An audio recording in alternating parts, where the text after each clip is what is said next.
Hello বন্ধুরা, সবাই কেমন আছো? আশা করি ভালোই আছো।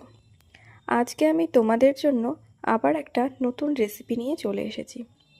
আজকে আমি দেখাবো বাড়িতে রসগোল্লা বানানো। এটা স্পঞ্জ রসগোল্লা হবে। কোনো সুজি ছাড়াই রসগোল্লাটা আমি বানাবো। প্রথমে আমি কিছুটা পরিমাণ ছানাকে ভালোভাবে মেখে নেব। একদম নরম করে, পুরো মোলাম করে মেখে নেব। তারপর ছানাটা থেকে টুকরো টুকরো করে রসগোল্লার সাইজে কেটে নেব। এই টুকরো টুকরো ডোগুলোকে গোল গোল করে পুরো রসগোল্লার আকার দিয়ে দেব। রসগোল্লাটার আকার দেওয়া হয়ে গেলে, সব রসগোল্লাগুলো তৈরি হয়ে গেলে, আমি একটা কড়াইয়ে 2 কাপ পরিমাণ জল নেব।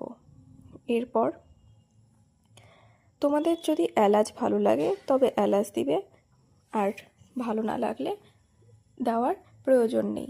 আমার এলাচটা ভালোই লাগে, সেজন্য আমি 2টো এলাচ দিয়ে নিয়েছি। এরপর আমি 1/2 কাপ আর 1 কাপ মানে 1.5 কাপ পরিমাণ চিনি দিয়ে নিয়েছি। তোমাদের যেমন মিষ্টি পছন্দ তোমরা সেই মতো মিষ্টি দেবে। এরপর এটা থেকে মিষ্টির সেরাটা তৈরি হয়ে যাচ্ছে। অন্যদিকে আরেকটা কড়াইয়ে আমি কিছুটা পরিমাণ জলে 1 কাপ চিনি নিয়ে ফুটতে দিয়েছি। দেখো রসটা তৈরি হয়ে গিয়েছে।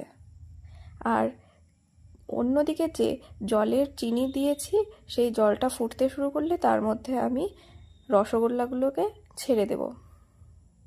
দেখো রসগোল্লা আস্তে আস্তে কেমনভাবে ফুলছে। রসগোল্লাগুলো উপরের দিকে ভেসে উঠেছে। দেখো আগের থেকে অনেকটাই বড় হয়ে গিয়েছে। রসগোল্লাগুলো হয়ে গেলে আমি এটাকে যে শিরাটা করে রেখেছি সেখানে দিয়ে দেব। তাহলেই আমাদের রসগোল্লা তৈরি। দেখো দিয়ে দিলাম, আমাদের রসগোল্লা হয়ে গেছে। তোমাদের ভালো লাগলে ভিডিওটিতে একটি লাইক করে দিও এবং অন্যান্য ফ্লেভারের রসগোল্লা দেখতে হলে কমেন্ট করে বলো। ভালো লাগলে চ্যানেলটিকে সাবস্ক্রাইব